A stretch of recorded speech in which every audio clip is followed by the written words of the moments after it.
अध्यक्ष, पूज्य गुरुजन वर्ग व माझे समोर बसलेले माझे विद्यार्थी मित्रांनो, आज मी तुम्हाला बालदिवसानिमित्त जे काही 2 शब्द सांगणार आहे ते तुम्ही शांत चित्तेने ऐकावे ही माझी नम्र विनंती. भारताचा इतिहास शौर्य, त्याग आणि देशभक्तीने परिपूर्ण आहे. या इतिहासात अनेक वीरांनी आपले जीवन मातृभूमीसाठी अर्पण केले.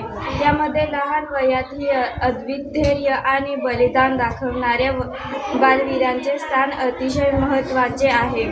अशाच बालवीरांच्या स्मरणार्थ भारतात दरवर्षी 26 डिसेंबर रोजी वीर बाल दिवस साजरा केला जातो. हा दिवस विशेषतः साहिबजादे गुरु गोविंद सिंग महाराजांचे 4 पुत्र यांच्या अतुलनीय शौर्याला समर्पित आहे. वीर बाल दिवस साजरा करण्यामागचा मुख्य उद्देश म्हणजे देशातील लहान